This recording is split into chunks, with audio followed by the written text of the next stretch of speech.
Hello students and welcome back to Unique Academy.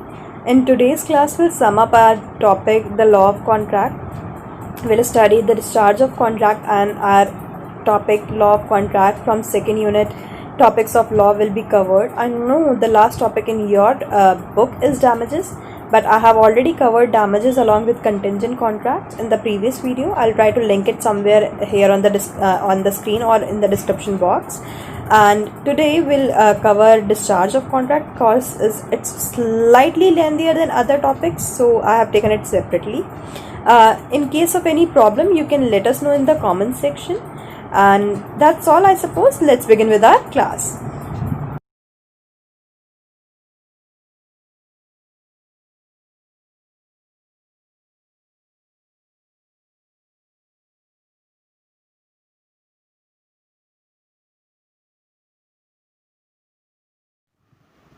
Let's start with today's topic, discharge of contract. Now what is discharge of contract? हमने अब तक सब कुछ पढ़ लिया, contract कैसे बनता है, कॉन्ट्रैक्ट में क्या होता है, who are the legal parties to a contract and what are the remedies and damages. But now कोई भी चीज़ स्टार्ट करते हैं हम, कोई भी कॉन्ट्रैक्ट करते हैं हम, उसे एंड भी तो करना है, and and is discharge of contract. Mutual obligation of parties are created in a contract. दोनों की दो पार्टीज होती है कॉन्ट्रैक्ट में, दोनों की एक दूसरे के प्रति कोई रिस्पॉन्सिबिलिटी होती है. When the mutual obligations of the parties are fulfilled the contract comes to an end. And जब हम लोग दोनों पार्टीज अपनी जो रिस्पॉन्सिबिलिटीज होती हैं उन्हें पूरा कर देती हैं तो कॉन्ट्रैक्ट पूरा हो जाता है. ऐसा थोड़ी है कि मैंने आपसे बोला कि आप मेरा घर खरीद लो 5 लाख रुपए में, तो उसके बाद ये चलते ही चला जा रहा है. नहीं, आपने मुझे 5 लाख रुपए दे दिए, मैंने आपको घर दे दिया, रजिस्ट्री करवा दी, आपके नाम कर दिया, घर पोजीशन दे दिया, बस काम खत्म. This is discharge of contract. When the contract is ended it is said to be discharged. ठीक है, in simple words, when the contract is ended it is termed as discharge. The discharge means termination of the contractual relationship of the parties to the contract. Now ध्यान दीजिएगा, termination को हम एक बहुत ही negative sense में ले लेते हैं, पर इनफैक्ट होता भी है कि चीज़ ख़त्म हो जाना है टर्मिनेशन. एंड यहाँ पे हम लोगों को स्पेसिफिकली ये टर्म इसलिए यूज़ किया गया है कि हम किसी भी रीज़न की वजह से कॉन्ट्रैक्ट ख़त्म कर सकते हैं, irrespective of the XYZ reason. Discharge ही कहलाएगा वो termination. Now here are the ways by which we can discharge contract. Discharge by performance, discharge by agreement or consent, discharge by impossibility of performance, discharge by lapse of time, discharge of operation by law and breach of contract. Right? Now we'll quickly see them. Discharge by performance. Now this is the simplest way. इसमें आप लोगों ने अपना काम कर दिया and discharge हो गया. When the parties to a contract perform their obligation and fulfill their promise. ठीक है, they simply did what they were supposed to do, what they have promised, and now the discharge is performed. The contract gets discharged by performance. For example, A offered to sell his dining set to B for rupees 10,000. B pays 10,000 to A and A delivers his dining set to B. Here the contract gets discharged by the performance as both the parties fulfill their promise. Is that clear? It is the simplest form जिसमें आपने contract पूरा कर दिया. ये है discharge by performance. वो हो जाता है discharge by performance. Now we have discharge by agreement और consent. ठीक है, इसमें आप क्या कर रहे हैं, दोनों पार्टीज एग्री कर रही हैं और उसे डिस्चार्ज कर रही हैं. Now here we have to understand that when we make new contract, ठीक है, related to anything due to any reason, the previous contract is considered to be discharge और to be terminated. Novation. A new contract is substituted for an old contract. ठीक है, अब आपने पहले कुछ एक कॉन्ट्रैक्ट था, उसमें आपने कुछ फेरबदल करके या कुछ भी XYZ रीज़न से हो सकता है उसमें टाइम लिमिट बढ़ा के या कुछ भी करके आपने एक और कॉन्ट्रैक्ट बनाया, तो जो previous one is now discharged. ठीक है, and that is considered to be discharge as. Now second one is discharge by rescission. Now what is rescission? When we remove. ठीक है, rescission in simple English means remove. And discharge by rescission is when we remove certain terms और all the terms of the contract. क्या मतलब है, आपने अपनी तरफ से कोई भी कॉन्ट्रैक्ट किया था, हम लोगों ने इनिशियली उसमें 5 पॉइंट्स थे, बट हम लोगों ने अब डिस्कस किया है ड्यू टू एनी रीज़न हम लोगों ने अब 4 ही पॉइंट्स पे हम लोगों की म्यूचुअल कंसेंट है और अब हम इस बेसिस पे कॉन्ट्रैक्ट बना रहे हैं, कंटिन्यू कर रहे हैं। तो जो पहले वाला कॉन्ट्रैक्ट था that is considered to be discharged by rescission. Alteration means when certain terms of the contract are altered or modified with mutual consent of parties. जब हमने कोई भी कॉन्ट्रैक्ट के टर्म्स है उन्हें ऑल्टर कर दिया तो जो ऑल्ट्रेशन से पहले वाला कॉन्ट्रैक्ट था हम उसे कहेंगे that is discharge by agreement और एक फ्रेश कॉन्ट्रैक्ट बन गया। रेमिशन, acceptance is made to a promise but not on the complete terms of the promise but on the lesser terms. Again the name itself gives some guidance. Remission, हम लोगों ने जितना मैंने मेरे और XYZ पार्टी के बीच में एक कॉन्ट्रैक्ट होना था, उन्होंने मुझे एक लिस्ट दी, एक डिटेल्ड कॉन्ट्रैक्ट बनाया कि ये आपके ऑब्लिगेशंस होंगी, ठीक है, या फिर ये हमें करना है, इस कॉन्ट्रैक्ट का पार्ट है। अब मैं बोलती हूँ उसमें से कि ये तो ठीक है, 1 to 5 पॉइंट तो ठीक है, but the point 6 I am not going to agree to it, from 6 to 10 I am not going to agree to it, and now we both agree that okay fine, now just keep our contract for point 1 to 5। तो बाकी के जो points हैं उन्हें मैंने accept नहीं किया है, तो अब ये पहले वाला कॉन्ट्रैक्ट कहलाएगा। जो जब नया कॉन्ट्रैक्ट हम लोग करेंगे उसे अप्लाई करेंगे, इम्प्लाई करेंगे, फॉलो करेंगे 1 to 5 वाला, तो जो पहले वाला कॉन्ट्रैक्ट था जिसमें 1 to 10 पॉइंट्स था, जिसमें से 6 to 10 मैंने फॉलो नहीं करे थे, that is discharge by agreement and under what category, due to remission.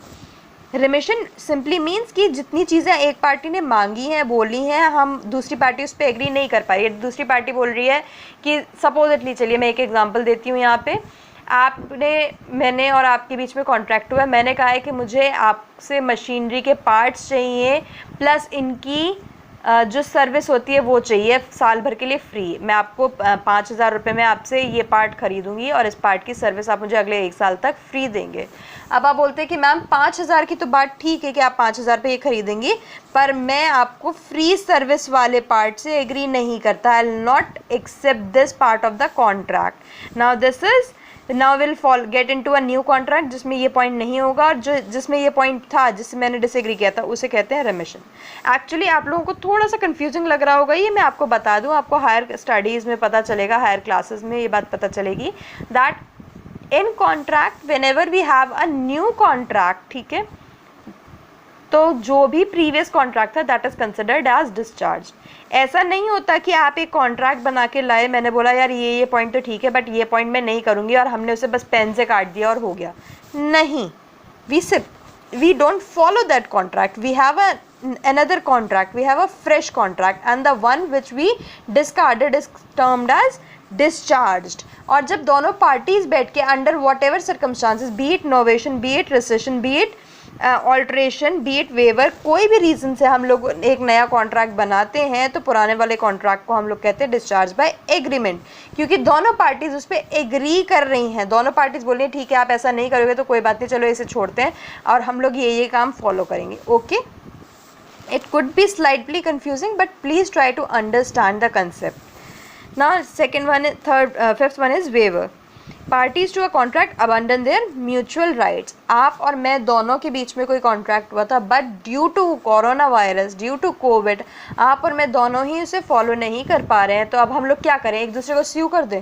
भाई हम दोनों ही इस पोजीशन में नहीं है कि हम उस कॉन्ट्रैक्ट को फॉलो कर पाए, so we mutually agree to waive off our rights, ठीक है, our remedies, our damages on each other, we free each other on our own will. हम लोग दोनों बैठते हैं, बोलते हैं ठीक है I give up my legal rights, you give up your legal rights and that is waiver. Okay, इसमें भी क्या हुआ, अब हम लोगों को एक तरह से कॉन्ट्रैक्ट डिस्चार्ज हो गया, इसमें हमने नया कॉन्ट्रैक्ट नहीं लाए हैं पर कॉन्ट्रैक्ट डिस्चार्ज हो गया। अब जब मैं आपका मेरे ऊपर कोई लीगल नहीं है, राइट नहीं है, मेरा कोई लीगल राइट नहीं है, अब कोई कॉन्ट्रैक्ट नहीं होने वाला, कोई ड्यूटीज़ परफॉर्म नहीं होने वाली, कोई ऑब्लिगेशन कंप्लीट नहीं होने वाली, तो फिर बचा ही नहीं कुछ, तो दिस इज सिंपली टर्मिनेशन, खत्म हो गया contract. Now merger, certain terms of a contract or all the terms of a contract are merged into another contract by the consent of the parties. Now what is it saying, that contracts के कुछ points या फिर पूरे contracts हमने मर्ज कर दिए मतलब दो या दो से ज़्यादा कॉन्ट्रैक्ट्स को मिला के हमने एक कर दिया, एक कॉन्ट्रैक्ट में इकट्ठे कर दिया। तो अभी जो बाकी के हैं उन्हें क्या कहेंगे हम? They are discharge by agreement and under what condition? Under the condition of merger. Okay, now quickly see an illustration. A enters into an agreement with B for buying certain machine parts for their project. Before the agreement ends, A and B change certain terms of the agreement and include those terms in the agreement. This is discharge by agreement. ठीक है, A और B किसी तरीके के contract में आए थे। ठीक है, अब हम लोग आए थे किसी तरीके के कॉन्ट्रैक्ट में and in between the contract we decided to change the terms and conditions of the contract. ठीक है, तो हम लोगों ने एक नया कॉन्ट्रैक्ट किया। इस कंडीशन में क्या कहलाएगा? जो पहले वाला कॉन्ट्रैक्ट था that is discharge by agreement, कि हम दोनों एग्री करते हैं कि हमें अब ये नहीं, हमें चेंज करके ये टर्म्स एंड कंडीशन चाहिए and the new contract will follow and the previous contract will be termed as discharged और टर्मिनेटेड, ख़त्म हो गया। ठीक है, आपको इसमें इससे ज़्यादा आई नो कुछ बच्चों के मन में बहुत ज़्यादा क्वेश्चन आ रहे होंगे कि मैम ये कैसे, मैम वो कैसे, और अगर आ रहे हैं आपके पास questions then please drop your queries in the comment section. Will try to solve as many queries as we can, but do understand that in law when we have a new contract we consider the previous contract as discharged and we have studied those points here. ठीक है, now we have discharge by impossibility of performance। जैसा कि again इस नाम से ही पता चल रहा है, जब हमारे लिए वो कॉन्ट्रैक्ट परफॉर्म करना ही इम्पॉसिबल हो जाता है। Performance of a contract can be impossible with और without the knowledge of the parties. Now ये क्या कह रहा है कि अगेन पार्टीज को हो सकता है कॉन्ट्रैक्ट के टाइम पे पता हो ये इम्पॉसिबल है, हो सकता है ना पता हो। It can also become impossible subsequently after the parties have entered into a contract. It can also be happen by supervening impossibility section 56। अब ये क्या कह रहा है? दो बातें और कह रहा है। एक तो क्या कह रहा है कि ऐसा भी हो सकता है कि आप लोगों ने जब कॉन्ट्रैक्ट किया था तब तक वो पॉसिबल था, बट कॉन्ट्रैक्ट करने के बाद उसका जो ऑब्जेक्टिव है वो करना पॉसिबल नहीं रहा, वो सब्सिक्वेंटली इम्पॉसिबल हो गया, कॉन्ट्रैक्ट में एंटर करने के बाद वो इम्पॉसिबल हो गया। And it can also be impossible due to section 56। ठीक है, supervening impossibility takes place in the following. अब यहाँ पे हमें सेक्शन 56 के अंडर सुपरवेइंग इम्पॉसिबिलिटीज जो है वो बता रखी है। क्या क्या है? Destruction of the subject matter. मैंने आपसे बोला आप मेरा घर खरीद लो 5 लाख रुपए में, आपने बोला ठीक है मैम हम आपका घर खरीद लेंगे 5 लाख रुपए में। हम लोगों ने कॉन्ट्रैक्ट कर लिया, आपने मुझे मतलब कॉन्ट्रैक्ट परफॉर्म कर रहे थे, in the meantime earthquake आ गया, प्रॉपर्टी पूरी तरह से डिस्ट्रॉय हो गई, डिस्ट्रक्ट हो गई। तो जब सब्जेक्ट मैटर ही नहीं रहा, जब घर ही नहीं रहा, तो कॉन्ट्रैक्ट कैसे होगा? डेथ और इनकैपेसिटी। ठीक है, अब मैंने आपसे कहा था कि मेरा घर खरीद लो 5 लाख रुपए में, आपने बोला ठीक है हम आपका घर खरीद लेते हैं। अब वापस जाते जाते या तो मेरी डेथ हो गई, तो फिर आप किससे खरीदोगे, या फिर आप इनकैपेसिटी हो गई, आपकी इनकैपेसिटी हो गई, you just hit your head somewhere and you became lunatic, unsound mind, और यू बिकेम इंसॉल्वेंट, आपके पास पैसे ही नहीं बचे 5 लाख रुपए देने के। तो अब ऐसे में आप कैसे घर खरीदेंगे? Non existence of state of thing having an effect directly और इनडायरेक्टली ऑन द कॉन्ट्रैक्ट। ठीक है, ऐसी चीज़ जो जिसके होने से कॉन्ट्रैक्ट होना था वो चीज़ नहीं हुई।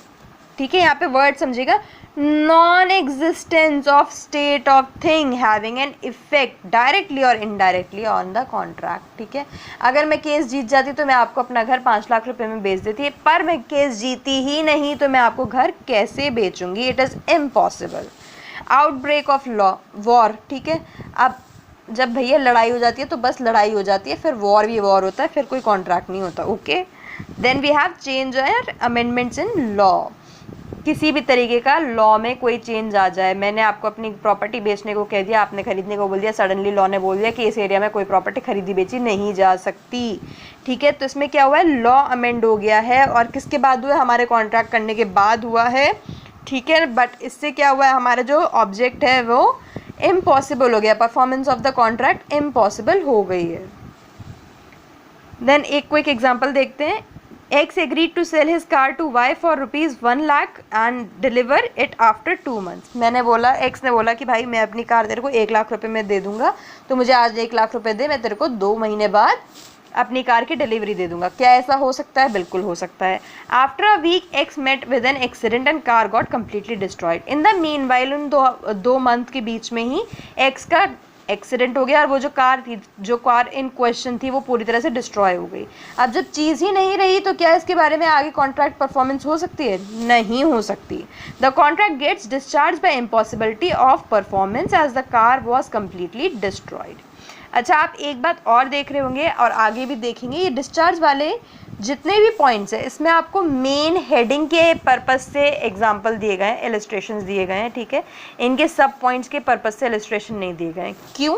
पर्पस बहुत सिंपल है एनसीईआरटी का। एनसीईआरटी बेवकूफ़ नहीं है, एनसीईआरटी को पता है लॉ भी क्या है, सीबीएसई को भी पता है, और उन्हें ये भी पता है कि आपको इस वक्त कितना समझने, कितना पढ़ने की रिक्वायरमेंट है। So don't overdo it, don't try to read in between the lines, please stick to words and illustrations and case studies given in your book, ठीक है। पहले आप लोग एनसीईआरटी अच्छे से कर लीजिए, उसके बाद आगे बढ़िए, ठीक है। आई am not discouraging any one, I am not criticizing any other book or anything, but I'm only saying and emphasizing, and I cannot emphasize more कि NCERT करिए, पहले NCERT करिए। अगर आप NCERT समझ गए तो आप समझ जाएंगे कि आपके बोर्ड्स में क्या आने वाला है। उसके बाद आपके पास बहुत ज़्यादा टाइम है, आपको लगता है आपको पास और सब्जेक्ट नहीं है पढ़ने के लिए, go do your research, start reading LLB books. I am not saying anything about that, I'm just focusing on class 12th legal studies, and the essence is to understand the legal studies language. In fact, इस chapter के next part में आपको ये बात साफ साफ लिखी हुई मिल जाएगी आपकी खुद की बुक में। Okay, now back to the topic. Discharge by lapse of time. Now what is discharge by lapse of time? जब किसी चीज़ का टाइम निकल जाता है, ठीक है, लैप्स ऑफ टाइम देख लेते हैं। Time is very significant while entering into a contract. क्या मतलब है यहाँ पे time is very significant while entering into a contract? मेरे और आपके बीच में कॉन्ट्रैक्ट हुआ, आपने कहा मैम मैं आपका घर 5 लाख रुपए में ख़रीदना चाहता हूँ, मैंने कहा ओके खरीद लेते हैं, अब मैं आपको बेच देती हूँ, मैं आपको बेचना चाहती हूँ, ठीक है। अब आपने मुझे 5 लाख रुपये दे दिए, पर मैंने ना आपको घर का पोजीशन दिया, ना आपके नाम पे पेपर्स किए, ना मैंने कोई कॉन्ट्रैक्ट साइन किया, बस मैं 5 लाख रुपये लेके बैठी हूँ एंड टाइम निकलता जा रहा है। तो क्या आप वेट करते रहेंगे? साल, 2 साल, 10 साल, 15 साल वेट करते रहेंगे? नहीं, this is lapse of time. Court कहता है कि आपको तभी कॉन्ट्रैक्ट करना है एक रीजनेबल टाइम में। यार, हर चीज़ का एक टाइम होता है, और उसी तरह से कंप्लेन करने का भी टाइम होता है। अगर आपको अपने पार्टी से, आपके जो पार्टी टू द कॉन्ट्रैक्ट, उससे कोई भी प्रॉब्लम है तो उसे भी मेंशन करने का, उसके लिए भी रेमेडी सीख करने का टाइम होता है। Once the time is out, it is termed as discharge by lapse of time, ठीक है। देख लेते हैं आप। According to the Limitation Act, a contract should be performed within a specified time period called limitation। क्या यहाँ पे क्या कह रहे हैं कि Limitation Act के अकॉर्डिंग कोई भी काम एक स्पेसिफाइड टाइम में हो जाना चाहिए, जिस पीरियड को हम क्या कहते हैं? Limitation, period of limitation. If the contract is not performed within a specified time and the other party does not resort, now pay extreme attention, do mind these lines and do use them in your answer. If the contract is not performed within a specified time and the other party does not resort any action within the limitation period, then he is deprived of his remedy and the contract gets discharged by lapse of time. अब मैंने आपसे बोला कि ठीक है मेरा घर खरीद लो, आपने मुझे 5 लाख रुपए दिए, मैंने 5 लाख रुपए रख लिए, ठीक है, और मैं आपको घर नहीं दे रही हूँ, घर का पोजीशन नहीं दे रही हूँ, टाइम निकलता जा रहा है, ठीक है, ना तो आप मुझसे मांग रहे हैं, ना मैं दे रही हूँ, ना आप इसके लिए कोई एक्शन ले रहे हैं, ठीक है, कोई कंप्लेन नहीं कर रहे हैं, कोई रेमेडी नहीं सीख कर रहे हैं। निकलते निकलते 10 साल, 15 साल, 12 साल, 14 साल निकल गए हैं, ठीक है। अब लॉ बोलता है हमारा this is discharge, contract terminate हो चुका है बाय लैप्स ऑफ टाइम। आपको टाइम में नहीं याद आया, अब कुछ हो नहीं सकता, इसीलिए बी वेरी कॉशियस। ये नहीं कि किसी को पैसे दे दिए तो वापस लेने का याद नहीं है, किसी को घर दे दिया तो वापस लेने का याद नहीं है, ठीक है। Be very cautious about all these things. Now we have discharge by operation of law. This is somewhat overlapping with other discharge by agreement वाला factor and discharge by impossibility वाला फैक्टर, जैसे कि इंसॉल्वेंसी, मर्जर और death है, but it doesn't matter, it doesn't bother us. कई बार overlap होते हैं, लॉ में तो स्पेशली ओवरलैप होते हैं, get habitual of it. The following are the instances where a contract get discharge by operation of law. Law की वजह से, लॉ की रिक्वायरमेंट की वजह से, लीगल रिक्वायरमेंट की वजह से हम लोगों का जो ऑफर है वो डिस्चार्ज हो जाता है। जैसे कि death of the either party, ये हमने पहले भी पढ़ा था डिस्चार्ज में, ठीक है, कि ए और बी के बीच में कॉन्ट्रैक्ट हुआ घर बेचने खरीदने का, ए एक्सपायर हो गया, तो क्या बी इसे परफॉर्म करवा सकता है? नहीं। इंसॉल्वेंसी, बी ही इंसॉल्वेंट हो गया, अब उस पर पैसे ही नहीं है देने को, तो क्या ए उसे फोर्स कर सकता है? नहीं। मर्जर, अगेन हमने पढ़ा था कि अगर हमने मर्ज कर दिया है, ठीक है, या फिर यहाँ पे मर्जर वाला ये जो पॉइंट है ये थोड़ा सा और ज़्यादा एलैबोरेट हो जाता है। मर्जर इन द सेंस जब आपकी रिस्पॉन्सिबिलिटी या आपके कॉन्ट्रैक्ट्स मर्ज हो जाते हैं।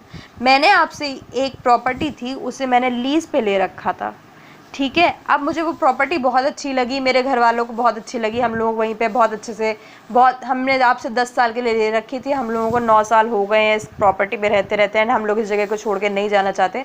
अब मैंने इवेंचुअली इस लीज पे तो हुई हूँ, मैं आपसे ये प्रॉपर्टी खरीद ली, ठीक है, तो अब मैं ही हूँ लीज पे और मेरी ही प्रॉपर्टी है, मर्ज हो गया है, ठीक है, तो it is discharge by operation of law. Lease वाला contract would be discharge by operation of law, ठीक है, क्योंकि दोनों रोल मर्ज हो गए हैं, ठीक है।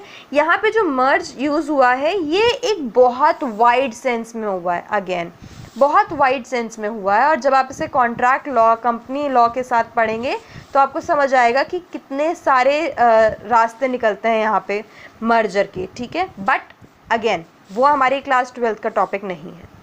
Now next topic is unauthorised alteration of terms और एग्रीमेंट। अनऑथराइज से मतलब क्या है?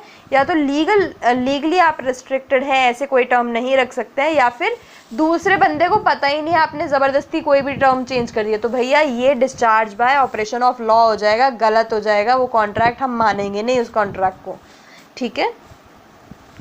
Now we have discharge by breach of contract. Now जितना easy था discharge by performance उतना easy है discharge by breach। इसमें क्या होता है? सिंपली इसमें ये होता है कि एक ने काम कर दिया और दूसरे ने नहीं किया, ठीक है।